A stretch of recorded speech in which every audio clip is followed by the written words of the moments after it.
Thank you Skillshare for sponsoring this video.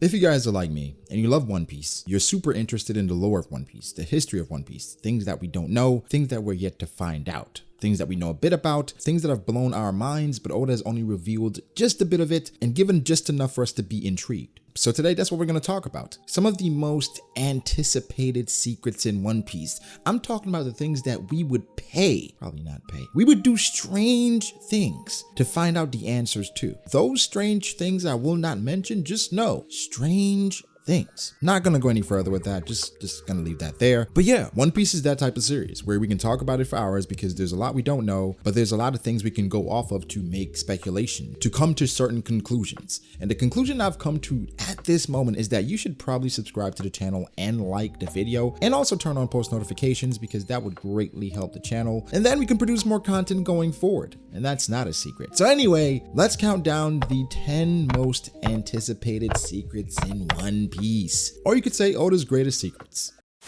I believe one of the goals in life is to always get better and grow. Skillshare is a community online for creatives to learn and take the next step to explore new skills, deepen existing passions, and just get lost in creativity. People ask me all the time, like, how to get better at various things in regards to YouTube. Well, this is literally the cheat code. What I absolutely loved was a step-by-step from someone I regard as one of the best YouTubers on the planet, Marquez Brownlee, where he talks about his process from beginning to end. And this is just the tip of the iceberg with Skillshare. And for right now, the first 1,000 subscribers to use the link below gets a month free. How many things can you learn in a month? Click the link below, give it a shot, and get lost in creativity.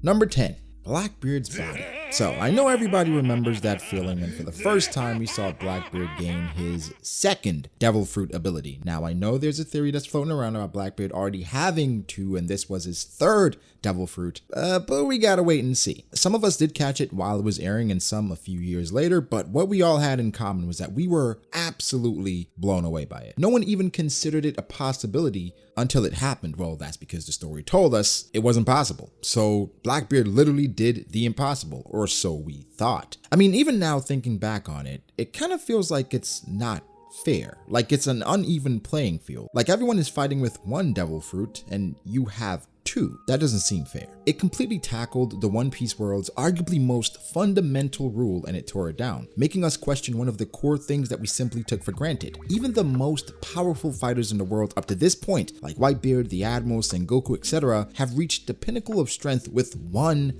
devil fruit. So everyone just assumed that multiple fruits wasn't even on the table. Yet here we are, 11 years later, still bamboozled and have no idea whatsoever how Blackbeard did it. There have been some clues at least though, like with Marco's comment saying it's possible because his body is special, and from that, the theory floodgates were open. There have been many attempts at explaining the phenomena, such as Blackbeard being an octopus with multiple stomachs, mentioned that before, or conjoined twin with his siblings attached to him from birth, or even straight up being transgender.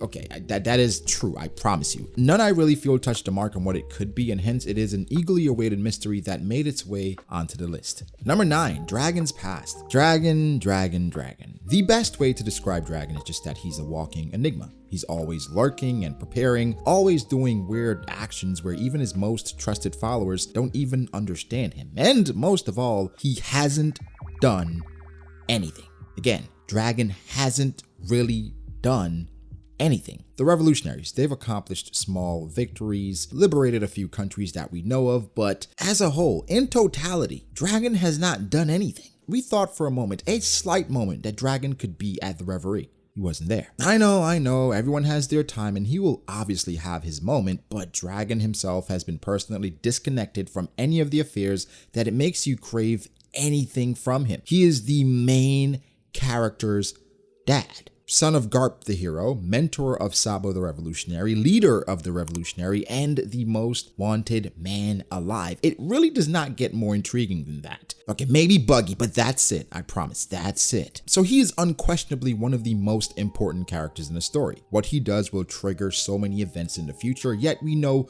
close to nothing about him. What are his plans? What is his past? How does he feel about Luffy? How does he feel about Garp? What is his ability? How strong is he? Where did he grow up? How much does he know? The questions surrounding Dragon are endless and seem to only pile on as the story goes on. Needless to say, the day everything is revealed about Dragon is the day a lot of us will finally kick him out of our heads because he's been living rent-free there for over a decade.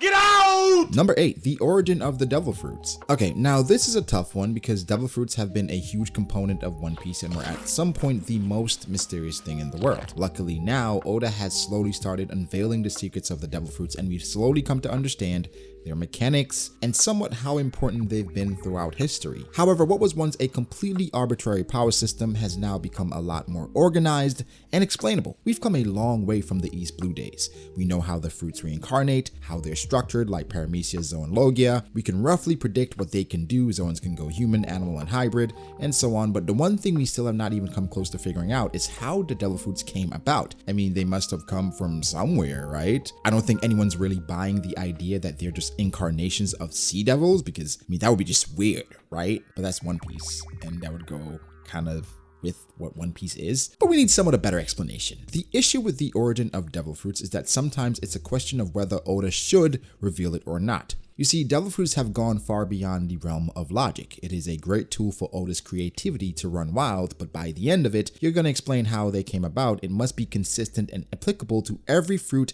that came before it and consistent with the rules of the world. The issue arises when you try to logically connect a link between a devil fruit of exploding boogers and a devil fruit of time leaping. I might be overthinking it, but if Oda does eventually decide to tell us, my gut feeling is telling me a lot of people will not be satisfied. But hey, we're not there yet, so we're still scavenging for every piece of information we can get. Oda has said in SBS before that we will likely learn a lot more about devil fruits when a certain professor comes along and explains it, and I think that could be in Wano towards the end, but in Wano. And this takes us to a very interesting SBS question, where someone asked Oda about devil fruits and what Usopp said about devil fruits. The question posed to Oda was, hey, in volume 76, Usopp said that the same power does not exist twice, but this does not make sense with what you said in volume 45 SBS, which was if the Gomu Gomu no Mi was in a book of fruits, then Luffy had to have eaten at least the second known example of the fruit. Now, most beautiful, intelligent Ichan, explain it all. Oda responds by saying, very sharp of you, but I'm cool. I haven't made any mistakes.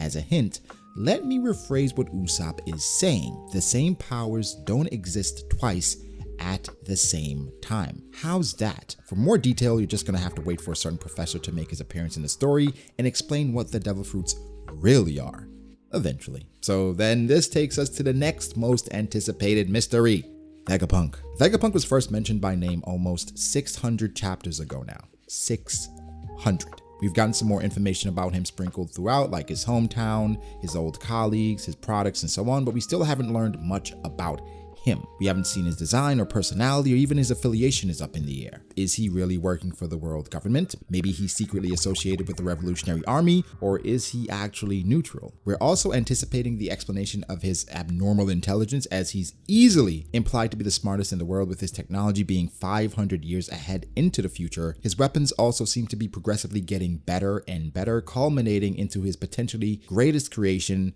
in the SSG. Despite his advancements though, it's safe to say even that wouldn't stand up to the next secret. And that's the ancient weapons, specifically Uranus. So for a while now, when I say a while in One Piece terms, that's over a decade. So ancient weapons have been shrouded in mystery. Throughout 1,000 chapters, we've only gotten 4 instances where we learned some important information about the weapons. The first was in Alabasta when Pluton was introduced and we found out its location. The second was in Skypiea where we found out the location of Poseidon. And the third was in Enies Lobby when we learned even more about Pluton and its blueprints. One thing I've realized while thinking about this is that we've never caught before was that all these big reveals were dropped in supposedly back to back arcs. Alabasta to Skypiea, Skypiea to Water 7, and then normally people would go to Fishman Island after Water 7. Straw Hats obviously got interrupted, but then the question is, was this intentionally placed? It's a convenient string of hints to follow as a pirate to eventually find out the truth, but back on track, ancient weapon lore, just like in the One Piece world, it's very hard to come by. To this day, the most mysterious ancient weapon is Uranus,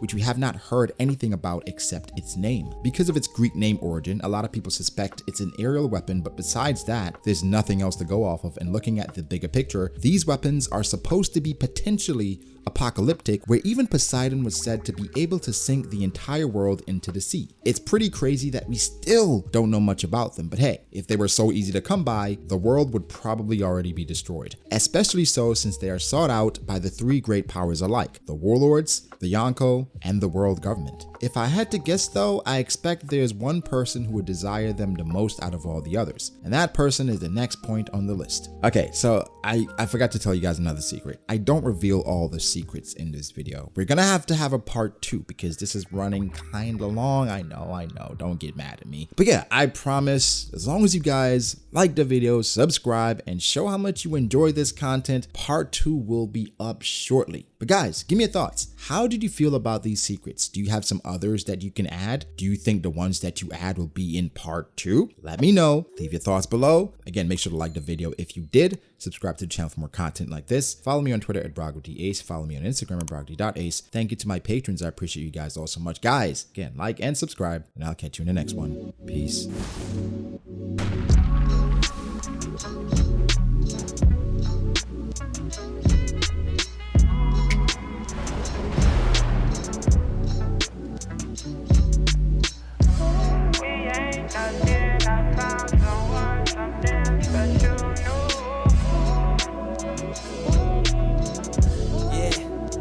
Okay, I start doubting me, I felt lost. I rewrite it.